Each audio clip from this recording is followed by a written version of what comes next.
All right, I'm going to admit everyone now. Mhm.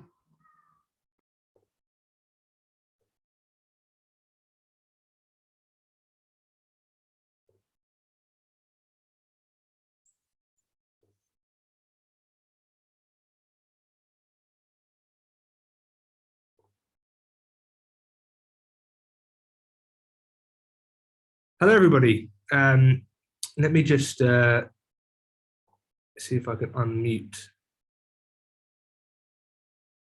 Yeah, everyone can say hello and unmute themselves. Sorry, I had the wrong settings set up. Hi, Jack. Hello. Hello. Good morning.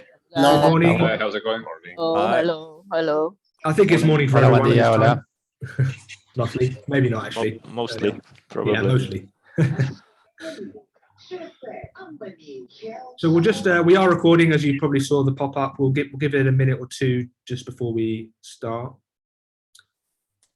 I think we've pretty much got everybody that had signed up for this time on the call now, which is good. So I'll just give it one more minute.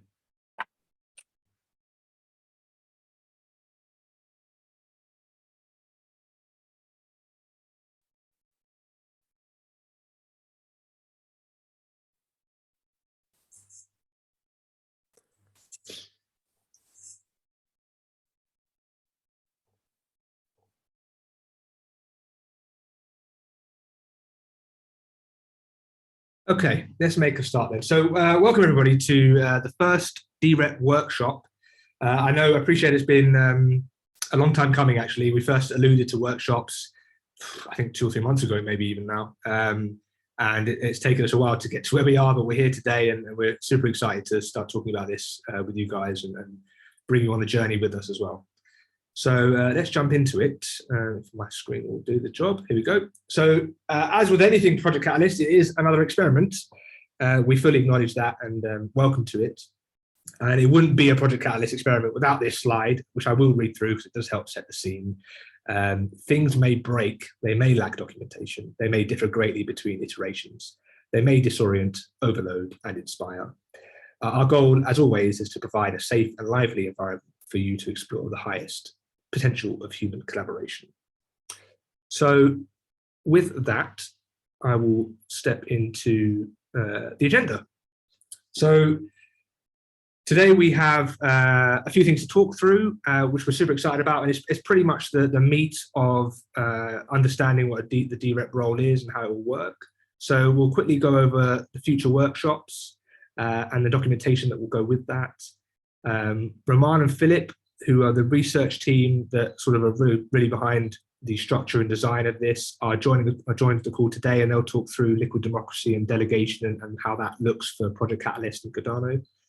Then I'll go through the dRep role, some of the specifics there.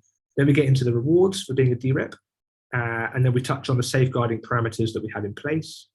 Then there are some changes to direct voting, which we'll go over as well. And then we'll wrap up with a summary, and hopefully, if we're within the hour, which I think we will be within the hour, we can have a Q&A in a sort of orderly fashion, and we'll get to that if we can. Okay, so I'll firstly kick off really that I'm Jack. I work for IOG. I'm the product marketing lead for governance.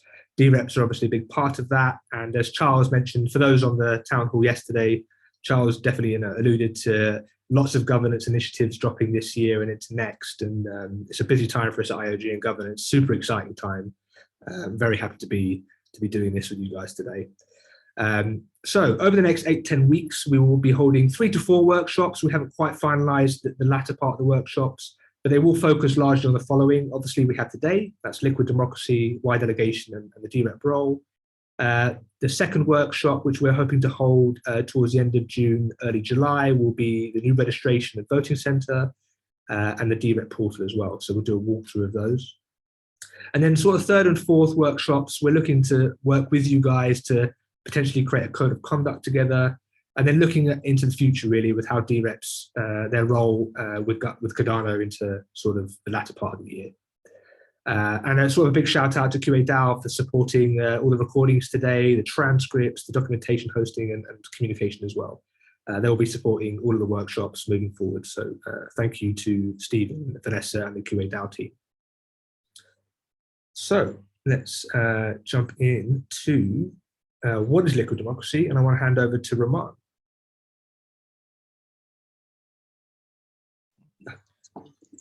Thank you, Jack. So when we are speaking about implementing democratic governance, we may go through three different ways. The first way is just go with direct, so-called direct democracy, when people will vote on all proposals they want to support or which they want downvote. So this scheme is implemented in first Catalyst funds, and now we have the scheme.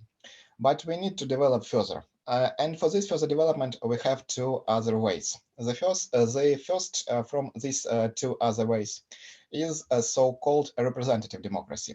When people to delegate to some specific persons, this number of persons is strictly limited, and only these people will make decisions. So what we can see in many countries with their parliaments and so on, there is implementation of such type of representative democracy. But if I would like to have a flexible system, quite modern system, which satisfies many needs, we would prefer to use a so-called liquid democracy. Liquid democracy combines advantages of both approaches. So people there can vote directly or can delegate to someone else. So in this case, we have both representatives and we have direct representation. So when people are ready to vote directly, they do direct voting and they don't delegate to anyone else. When they are not ready to make enough many decisions, they delegate to dReps, and dReps will use their voting power to make decisions in Catalyst. So this provides us a universal solution with many advantages. In Catalyst, with dReps, we will implement some type of refined liquid democracy. So if we take the very general model of liquid democracy, then representatives can delegate to another representatives and so on. So it creates some open problems like loops of delegation and so on. So here we use the scheme when people can vote directly or delegate to dRep, and direct should vote on proposals. There is no way for dRep for further delegation. So this is our implementation of liquid democracy in Catalyst. Thanks, Raman. Thank you very much. And I will now, sorry, sort the screen out, jump into Philip, if that's all right. Why delegation in dReps? So, hi everyone, I'm Philip. Also part of the team behind the research for the delegation sort of mechanism design. Jack, could you, oh yes. Sorry, yeah, I'll do it now, yeah. So yes, as Roman said, in the first iteration, we are not doing the complete liquid democracy where people can delegate and delegates can delegate again. Because that has a lot of shortcomings and it lacks various safeguards that we wanted to add for decentralization, as you'll see later. So the main idea behind this, what's the purpose of adding dReps, is that we'd like to increase voting participation, especially now. You can imagine there are so many proposals to vote on, that it's not realistic anymore that every voter will have the time to research everything and vote on all the proposals. And this is a problem because you can imagine that a wallet with a huge amount of stake, if they just select some of the proposals to vote on, then their votes are still well represented. They're not really split. However, smaller wallets are at the disadvantage here because they might inadvertently split their vote. Even if they subconsciously, maybe they don't know it, but they might actually want to vote for the same proposals. If they don't spend the time to vote on everything, they might split their vote, which reduces the voting power and this reduces the information the voting mechanism has. And the end result is that the funded projects might be suboptimal. So the idea here is to start with a simple step towards liquid democracy and add the dRep layer. So now, rather than voting directly, people can still vote directly, but in addition to that, voters can delegate their voting power to dReps, multiple of them fractionally, to create some sort of, to complete their voting profile, if you will, if you want. Like a voter might have an idea how to vote directly on some proposals. And I'll think, okay, on these, that's how I want to vote, but I don't know how to vote on everything. So I can delegate my voting power, and hopefully this combination of dReps I chose will complete my voting profile, and it will give a similar effect to me voting directly of everything. And we think that this solution, at least on paper and in simulations, it should give a better outcome than having votes with a lot of abstention as it is right now. I think we should move on to the next slide because we might stay here forever. Yeah, thanks, Philip. Okay, move on. So let's get into the dRep role, and I can see a hands raised. We will hopefully get to questions towards the end, so do save those questions, and I'll get to you at the end of the call. But I'll see on the chat to answer, to reply on short questions if you'd like. Yeah, perfect. Thanks, Philip. Okay, so the dRep role. As sort of alluded to by Roman and Philip, it really is trailblazing the path for the future of governance in Catalyst. And a sort of simplistic way of looking at this and sort of expands or distills, in fact, what Philip has just talked about. dReps will canvas for voting power within defined safeguarding parameters that we will get to later in this deck. Vote delegators will delegate their voting power to you to use on their behalf for any particular fund. And essentially, the more ADA that you have by way of delegation will increase the ADA value behind each proposal vote that you vote on. Just a quick nod really to the formal registration process. We will get to the registration process in the second workshop, so you'll see a lot more of the detail and the user interface for this, for the voting center, and the registration center. Two things, so your wallet address must remain static. It cannot be changed once you have registered. And there will be a proof of life review once we've completed your dRep registration. As I said, we'll go into a lot more detail around that process in the second workshop. Okay, so let's get into it. The expectations for being a dRep. Number one, and this probably goes without saying, and I appreciate most, if not everyone on this call is already sort of acting in a leadership capacity within the Catalyst community. Being a dRep shows the community and the wider Cardano ecosystem that you have a vested interest in the future for Cardano. And as a consequence for that, open collaboration, civil discourse between yourselves, proposers, proposal assessors, and veteran proposal assessors, formerly community advisors, and the wider Project Catalyst ecosystem is obviously very important.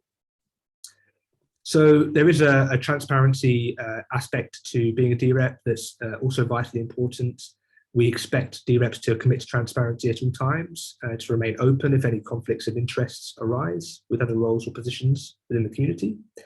And some of the other expectations that are specific to being a dRep, you must provide voting rationale for each proposal. And this will be made public to so that your delegators, those that delegate your voting power to you, can review your voter rationale. We will provide guidance and a template for this well ahead of any enactment of voting as delegation. So don't sort of worry about how that will look and feel. We'll get to that at a following workshop. And there are some minimum asks. So as Philip talked through, one of the key goals of delegation is to improve the quality of decision-making and to create a more equal landscape with voting power. So importantly, being a dRep requires you to vote on at least 60 proposals per fund as a minimum, plus 20 challenge-setting proposals. And that will, you'll meet those minimum thresholds and you'll be eligible for dRep rewards. So I'll just pause on that just so that kind of sinks in. 60 proposals per fund as a minimum requirement, and 20 challenge setting proposals, which will make you eligible for the rewards. So I think without further ado, let's get into the rewards. So there is $3,060 available per fund for each dRep. Your rewards as a dRep will be based on delegated stake in proportion to all delegated stake per fund.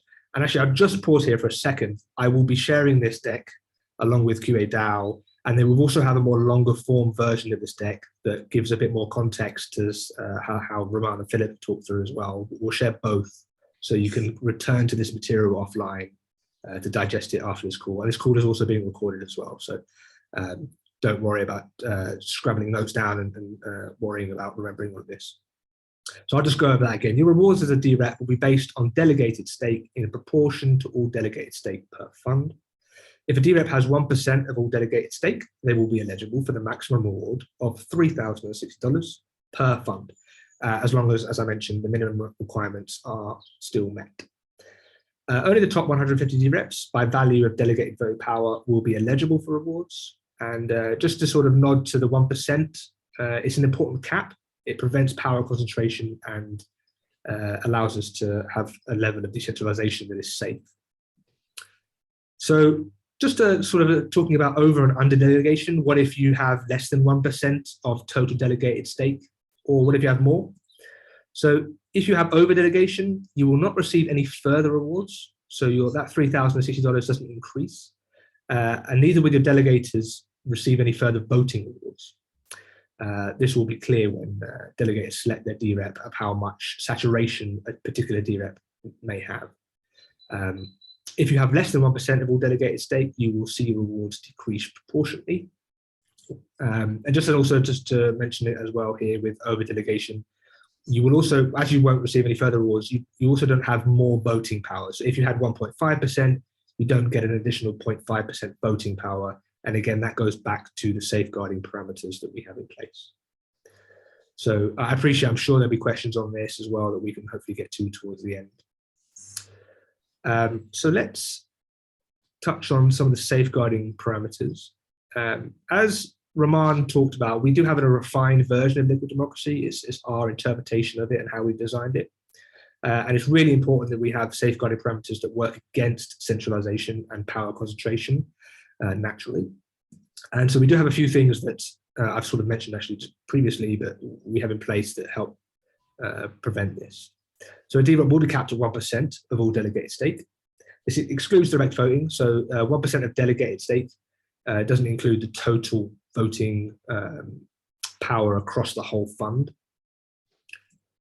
Once a dRep has 1% of all delegated stake, they cannot earn more than the maximum reward, as I mentioned, and they cannot exert greater voting influence over decision making. Within each fund, delegation will make up a mix between direct voting and delegation. Therefore, the overall influence for dRep will be less than 1% anyway as a total fund, as I mentioned. So for example, if half of all direct voters decided to delegate, there are still half of voters directly voting. So there's still there'll still be a strong mix of direct voting and delegation. There will be transparency to voting history and reputation for dReps via the registration and voting center. And there is also delegation stake expiry after each fund. So unlike with stake pools, there is no stake and forget. And that's also important to avoid sort of passive power concentration over time. So let's now get into direct voting changes. So I suppose with everything that we're doing really is to help improve outcomes for Project Catalyst.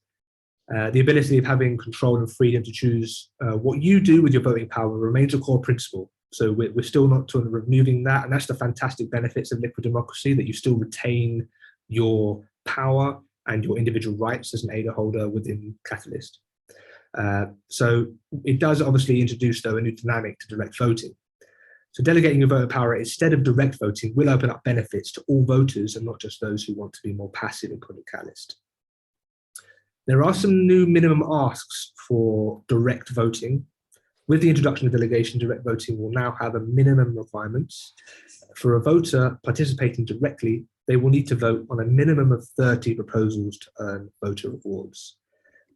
Just an important note to make here, if they do not hit the minimum, their vote will still count, but rewards will not be paid out. And this is to sort of go back to the minimum requirements for being a dRep are 60 votes, 60 proposals, sorry, to be voted on. And therefore it's beneficial for you to delegate your voting power if you do not have the time, as your dRep will be required to vote on 60.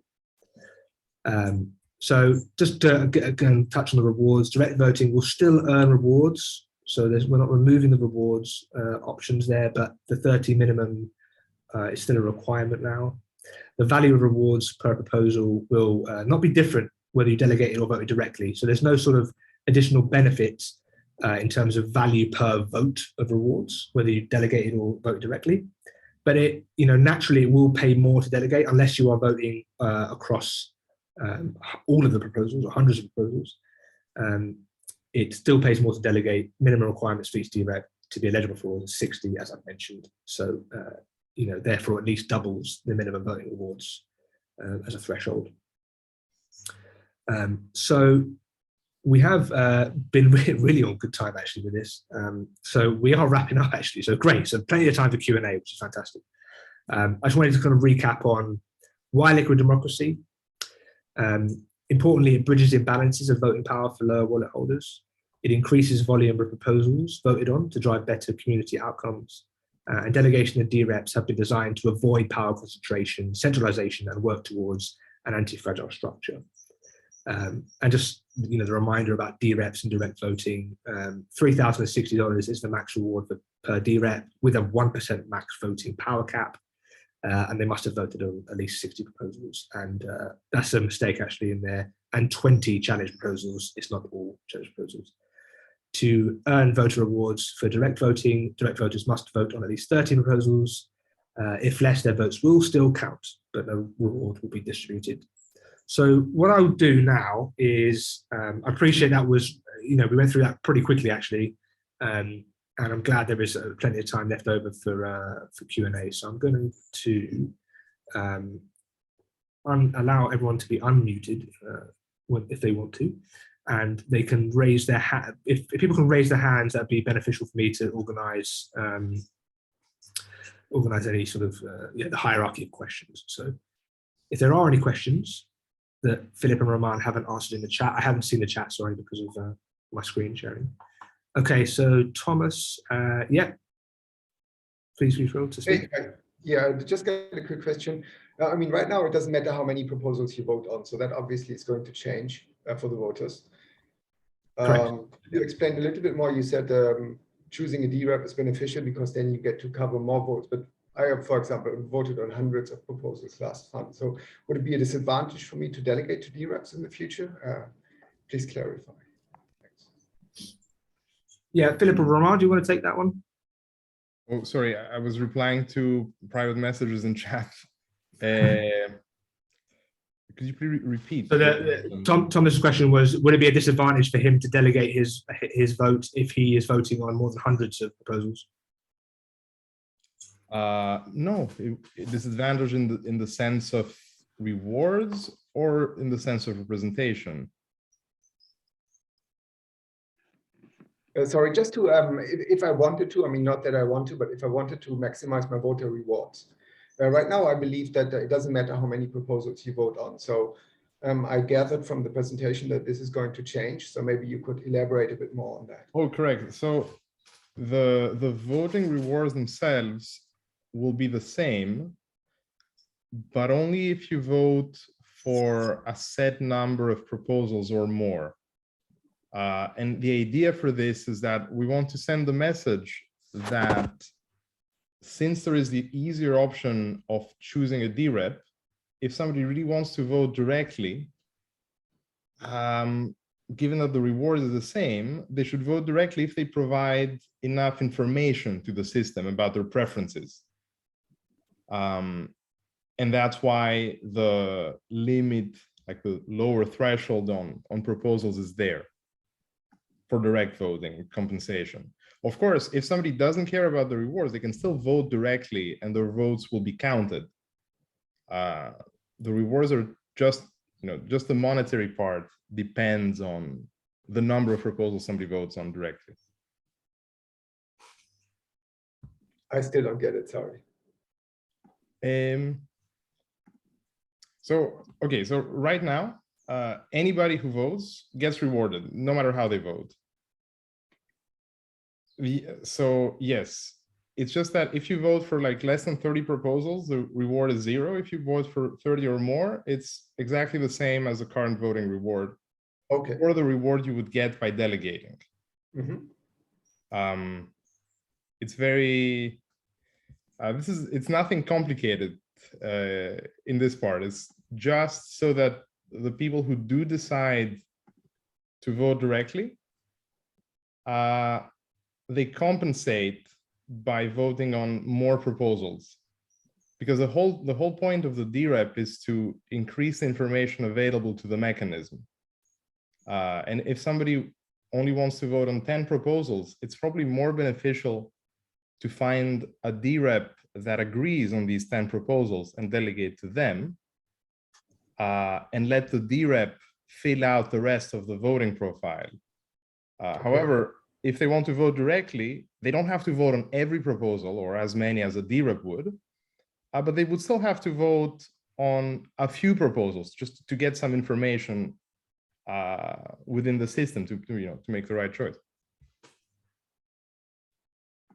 Okay, because the presentation earlier said that if you choose the dRep, you would get more rewards. So that probably. Oh, is, no, you don't. Yeah, I can maybe clarify that actually. Just so on average, Thomas, the votes are less than 15 proposals across each fund on average for direct voting. So you're obviously one of the higher performers. you directly vote on many more than 15. But on average, it's far less than that. And that's Philip's point around trying to drive up participation as a sort of minimum requirement for rewards anyway. As you mentioned, voting power will still count, but just the reward part won't. Yeah, hopefully that's, yeah. Cool. Yeah, that clarifies it. Thanks. No problem. There's a few questions from before, while you were doing the presentation, that we should address. There's 2 questions from Alison From if you scroll up. So one is, can dReps also be proposers, or what do we do with this conflict of interest? Yeah, and I can answer that, Philip. If you don't mind. Yeah, it's fine. Yeah. So yes, they can, Alison. They can be proposers. There's no limits to that. As I mentioned on the transparency section of the expectations, we would expect that to be declared as a conflict of interest, just so that is aware and transparent. Just like we have now for CAs not being able to assess their own proposals, it's a similar sort of requirement that we ask of you as dReps. And one more from Alison, which is, are voting rewards paid per proposal, either now or in the future state? Voting rewards paid per proposal? Yeah, it'll be the sort of current mechanism for payment for voting rewards will remain exactly the same. It's just the minimum requirement for direct voting and for dRep. Yeah. Yes, we aim here high quality decision making. We don't pay per one proposal. We aim some minimal threshold to be voted by dReps. And it is important to provide feedback for community on design rationale on these proposals, that voters, that stakeholders will have feedback whether they delegate it to the right dRep. So we don't put this threshold too high. It's only 60 proposals, but there should be, at least we expect design a rationale on this decision, and these proposals should be voted with proper analysis. So we don't aim to vote as many proposals as a person can, but just randomly selecting them. We would like to have analysis, and we would like to have feedback for stakeholders. Yeah, And so that's exactly on the transparency slide for everyone on the call, that we will want voting rationale supplied to us for each proposal voted that you voted on. We'll template that and provide guidance for that as well in due course. So yeah, more on that to come. Was there any more, Philip, in the chat? I can get to the people that have raised their hands. Yes. Can dReps vote for their own proposals? Yeah, so this goes back to Alison's point. No. It's a short answer. It's a conflict of interest, and it'll be the same as the proposal assessors / CAs. And also, what about the CA and VCA roles? Are these affected in any way by the dRep mechanism? No, not at all. No. In fact, they're now called proposal assessors and veteran proposal assessors. Their role is ever more important within the Catalyst ecosystem. It's not impacted. A dRep's role is at the very end of the process, if you like, with the voting element. So no. And there's also many raised hands. Yes, I'll jump to that now. So Quang, sorry if I pronounced your name incorrectly. You're first. Yeah. Okay. I have a question. Like, if a dRep, they just choose the wrong proposal. For example, for dRep A, they just have 20% of voting is right in that fund. So is have any different with dRep had 80% right decision voting about the reward or anything else? No, so there's no. Are you talking sort of referencing the agreement rates that veteran proposal assessors have? Is that so how we can motivate them to choose right if we don't have any reward, extra reward for the people they have voting right? Well, the part of the registration center and voting center parts, when you formally register to be a dRep, you will create a small bio and the domains that you feel like you're experienced in or that you're interested in. The people that delegate to you will trust you as a dRep to use their voting power wisely and sort of in accordance with their beliefs. You might not necessarily know their beliefs, but you will sort of softly advertise yourself through your bio and your interests. And because of what Roman mentioned, that the voter rationale, so every proposal that you vote on as a dRep, you need to provide a short rationale to why you voted on that. That will be public. And there's a trust element there, and a reputational element. So if your delegators are not happy with the way you voted, they will just deselect you for the following fund round. So we don't need to focus on their result, is that right? Just their rational, the reason why they choose that to vote that proposal, and only need to convince their audience, their community. Is that right? Well, I suppose a bit of both. Convince your audience, but importantly, focus on what you found important today. You know, what you vote on today is important to you as a dRep, and what every dRep votes on in this call will potentially be different to each other, and that's fine. That's a diverse ecosystem that we're trying to foster. You'll be public about that, and we shouldn't worry about appeasing anyone. You will be quite upfront with what your interests are and where your motivations, and that's all public. So if people are unhappy with that, they just won't delegate to you next time, but someone else might delegate to you. So we should always have a diverse level of delegation between all of the dReps, depending on people's interests. Hopefully that makes sense.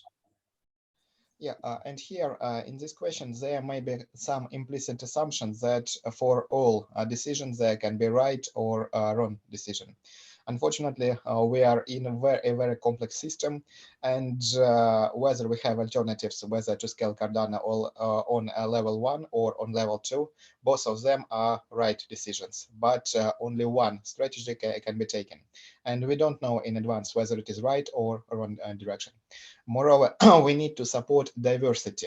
We may develop some concurrent solutions and select only one among them.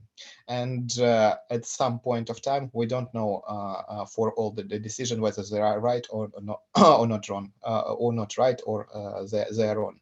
So in this case, we just refer to voters, to stakeholders, if they're satisfied with decisions by this dRep by his or her feedback.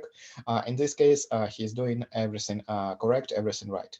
But at some point to say you should vote yes or no on this proposal, we don't know this answer in advance. Yeah, I suppose to step back more broadly, we do want you to act true to yourself. I know that sounds a bit cheesy, but we don't want you to be necessarily appeasing any audiences or anything like this.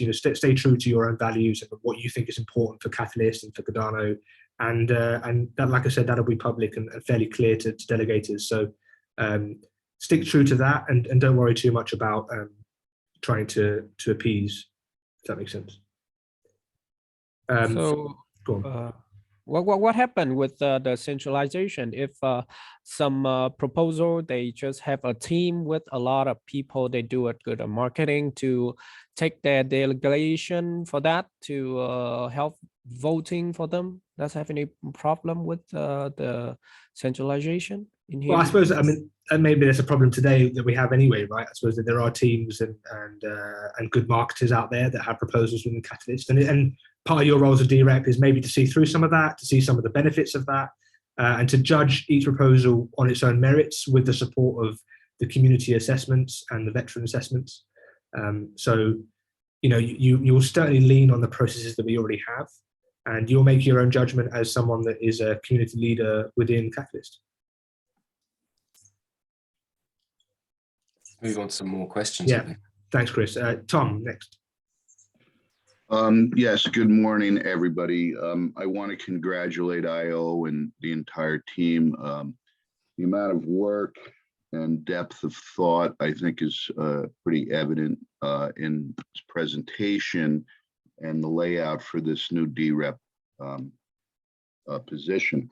The previous questioner, you answered one of the questions I had, which was about how to market the dRep, how to market your position and reputation. The second one, which I think is maybe the big elephant in the room, which is unanswered, even though you touched on it at the beginning of the presentation, and I think we've seen this in a couple of the other positions, is a code of ethics for dReps. You don't have anything laid out here that I see or that I've heard. This dRep position is going to be rolled out for Fund 9, I'm assuming. So when will work be done, or when will the code of ethics be presented so everybody can be on board with the same level playing field? Yeah, it's a great question, Tom.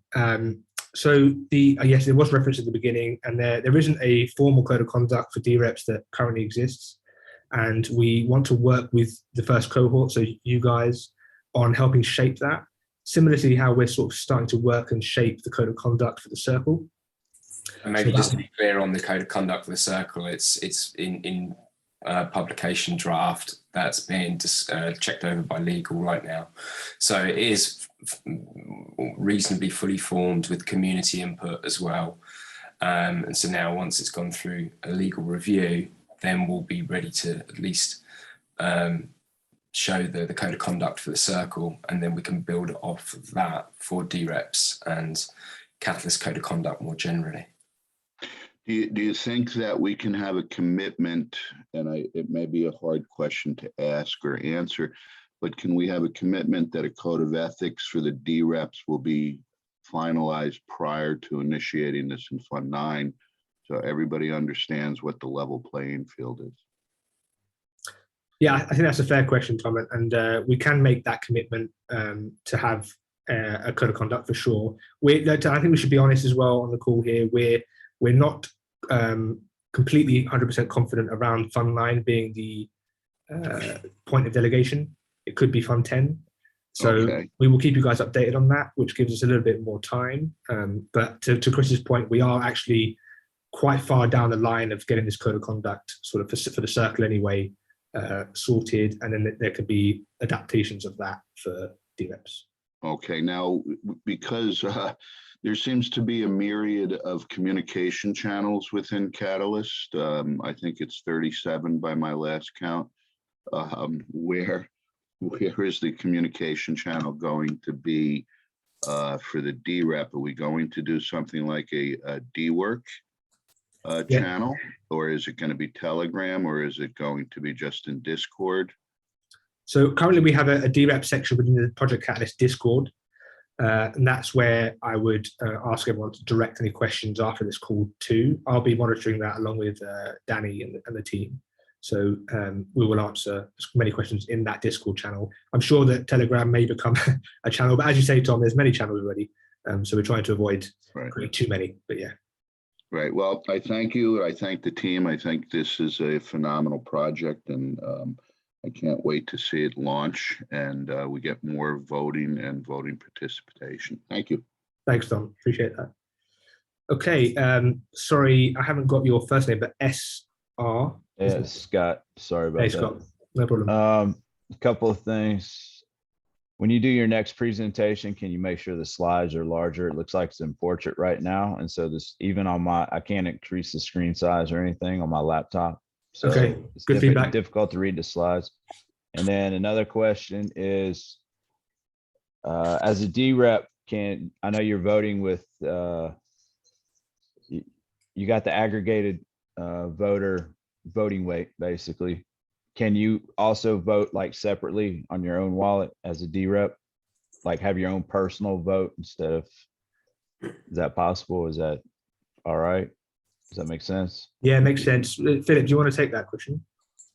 Yeah, so right now, you wouldn't be able to vote, if I understand, you wouldn't be able to vote like twice as a dRep, like as your own vote with your own stake and your vote as a dRep, given the delegated stake.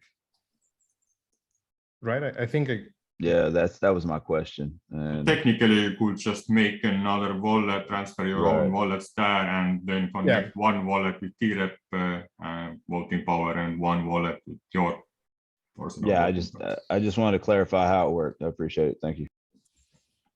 Thanks, Scott. Okay,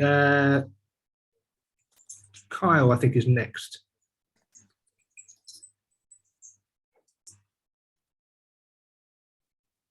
If we, oh yes. Do we have Kyle on the call?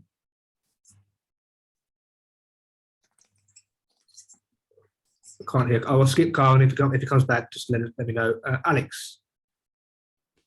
Hey, Jack. Hey, everybody. Thank you for having this call. I've been eager waiting for this to start. I have a strange question regarding representation on let's say diversity and regional stuff, because if you look at the current results of the voting, if you take Latam, for example, where I'm from, usually we have proposals with less amount of votes as other regions, because there is less amount of other holders voting on a certain region.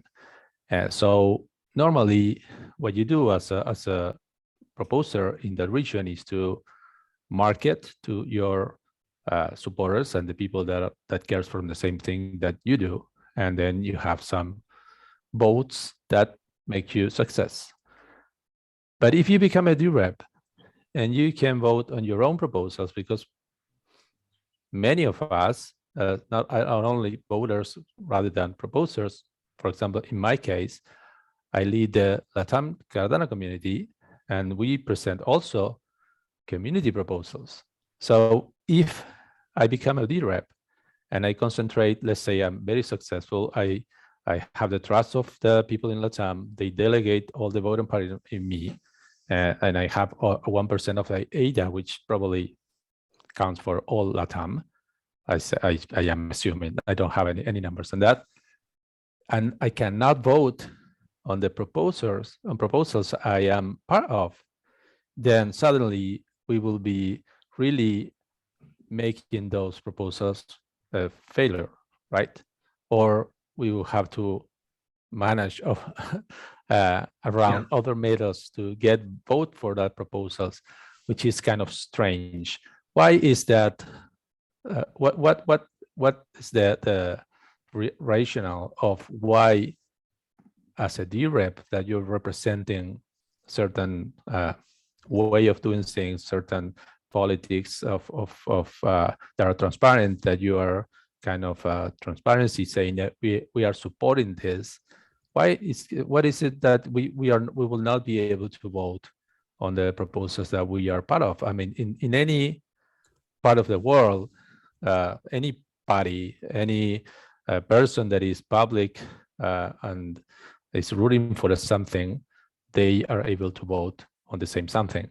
So how come is that is not allowed? I think you've raised a really good edge case, not even edge case, I suppose, actually, just a good use case for why you should be able to vote on proposals within your community that you maybe be a part of. And I think you mentioned a good point about transparency, and I suppose that's where it comes down to, really, that conflict of interest, and mentioning to your voters, to your delegators, I should say, that you will be voting on LATAM projects, and you may have a interest in these 3 projects, for example, and that's clear as part of a conflict of interest register. The rationale, Alex, I suppose, on a broader point, and I think maybe Philip and Roman and I can go offline and maybe clear this up exactly for you and for everyone, I should say. The rationale really is simple. It's that we don't want dReps with a lot of voting power to vote on their own projects so they can get paid a lot of money. And I think that's the simple rationale for it. But in your use case, and the open and honesty that you've kind of presented here shows a really good case for why, if you're clear and open about it, why shouldn't that be a problem? So I don't know, Philip, do you want to add on to that? I mean, I'm speaking out of turn a little bit. I think we should talk a bit more about this, but. I think given that there is an upper limit on the voting power of each dRep, I don't think that this would be a big problem, to be honest. Like, there's, I don't think we'll be in a situation where 150 dReps will all be voting just for their own proposal. So even if some of them are slightly biased, which would be pretty clear when they're, to their voters at least, that there is this risk. Yes. I think with the decentralization guarantees, it might be better not to try to correct this right now. So to clarify your point, Philip, you agree that a dRep, if it's transparent enough, will be able to vote on whatever proposal he or she roots for? This is my feeling right now, that given the limit on his voting power and the fact that it's clear, it's better to not put a limit on that. It all depends of course, it all depends on how we would model a situation like that, because there is a balance here. Do we think that the number one is, will the voters feel as if they've been deceived by that dRep? If the voters think, okay, these dRep, he's got at most 1% voting power, and the dRep will vote, of course, in favor of their proposal, but that's an honest vote. The dRep is not lying. He likes his proposal, obviously, and also vote honestly on the other proposals. That's fine. As long as we feel that there is no deception going on and it's clear and open, I think it should be fine to allow for this. Yeah. Cool. Thanks, Guy, for what you do and for this clarification. It's made me a little relief. Yeah, thanks, Alex. It's a great question. We'll talk about this offline with the team at IO, and we'll come up with a sort of good line and a good sort of direction for everybody. But yeah, thank you. I'll jump back to Kyle if he's back. And if not, we'll go to Ivan.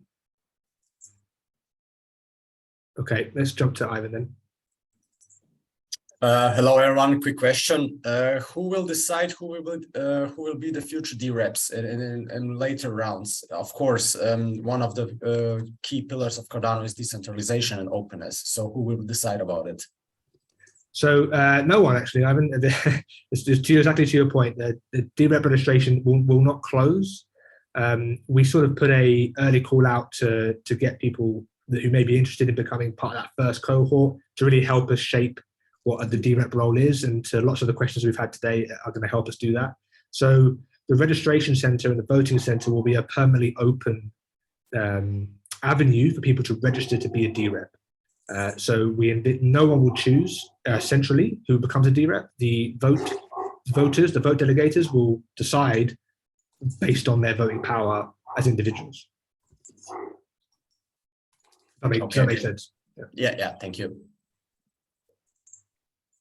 Okay, have you got any questions, Philip, that you can see in the chat? Sorry, I haven't got the chat open.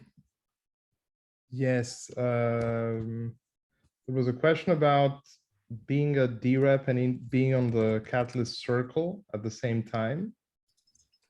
Yeah. Let me scroll through them. Some have been answered, some not. Well, I can quickly answer that. We may likely have a dRep representative on the circle. It seems sort of right to have that. I've spoken to Harris about that as well, so we may have that. There is, again, just similarly to sort of a lot of the questions around transparency, we see no issue with that, as long as the roles within the whole community are sort of open and transparent between us all. I have a second question. If you, yeah, thanks, Alex. Yeah, I was going to go to you. Go for it. I was wondering what about this minimum requirement of 60 proposal will generate in terms of behavior on the reps, because people tend to do the minimum required amount of effort, right? So if we require only 60 proposals voting as a minimum for a dRep, and let's say we have 100 dReps, so if each one choices to vote on the minimum amount of proposals, are we not in the same situation of the divided vote for the individual voters? How we can act or create something that could avoid that situation? Yeah, great question. Philip, do you want to take that behavioral question? Yeah. Thank you. The very right question. So first of all, we have an open question. We have an open system.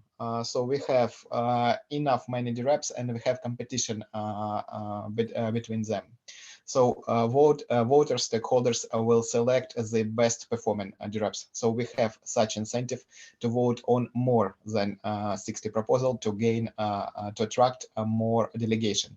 Maybe not in the current fund, but on the next funds. That's one reason. The second reason is that we have set this value as enough low is that we want dReps not only to vote on a necessary number of proposals, but also to write design rationale to provide feedback for stakeholders. And if we consider the time resources which are needed for analysis for proper writing design rationale, in this case, we put enough soft requirement of 60 proposals, but these 60 proposals should show to stakeholders that this is a really right dRep, that he provides really proper analysis, and this dRep should be delegated for the next fund. So, of course, we may have dReps who got some delegation at the initial fund, but they vote on minimal number of proposals. and they didn't wrote anything on their design rationale. And we expect that stakeholders will just not support this dRep, and they will select dReps who really do high quality decision making. And in this case, we expect dReps to do more than 60 proposals and to provide really great rationale and feedback for stakeholders.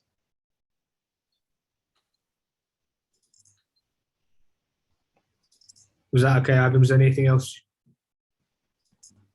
Or any other questions?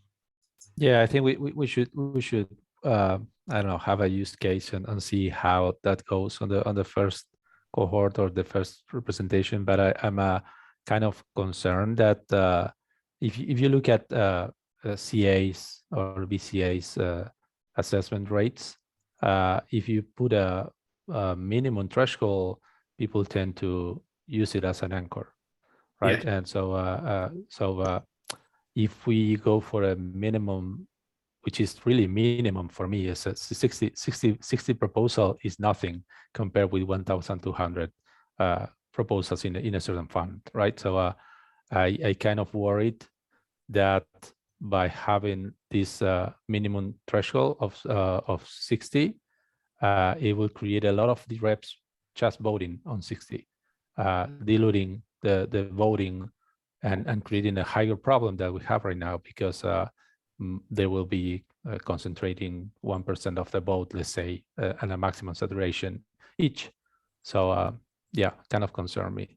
Yeah. I think one just to say here is that, you know, this is a learning point and it's a learning opportunity. Actually, you know, if by consensus of the dReps, many come to the conclusion that actually 60 is a really low number compared to what you actually do contribute, then, you know, it's not something that can't be looked at in the next iteration. And actually, we need to be guided by the contribution and the participation that you do have as dReps in this round to get to that position of knowledge.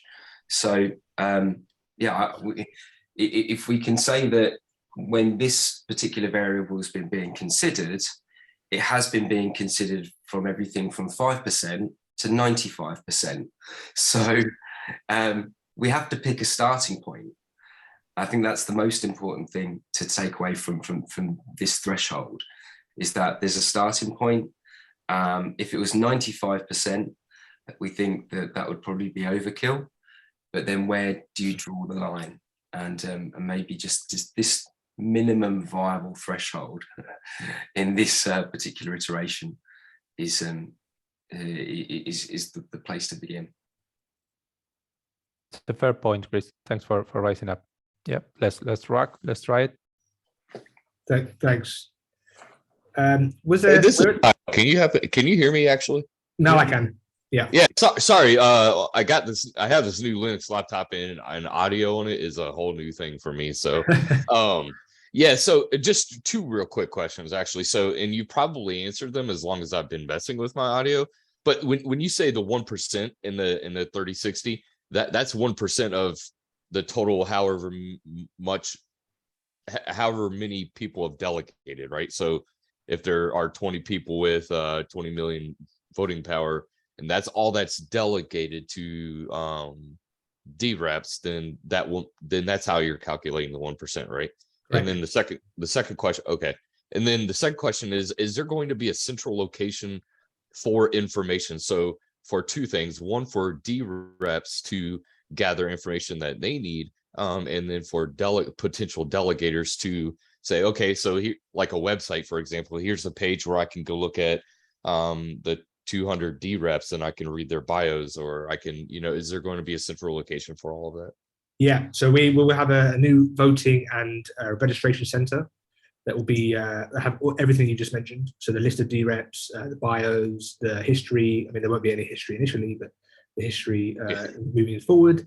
And there'll also be a dRep portal. And the QA DAO have put together already a fantastic sort of home for dRep and delegation. But we will be having a dRep portal as well, so that will have loads of information, Carl, that you can jump into. Awesome, thank you. We are at the top of the hour, guys. So if there's any quick questions, no problem. But if not, we can stop here. Like I said, I will share all of the material here. Another QA DAO will be doing that too. And I will be on Discord for any further questions. Please let us know. And sort of to reiterate, this is an experiment, as we said from the beginning. Really appreciate lots of the questions we've had and the feedback. There's been some really good ones. So we will take that away and do some more thinking. But overall, really positive. And thanks again for your time.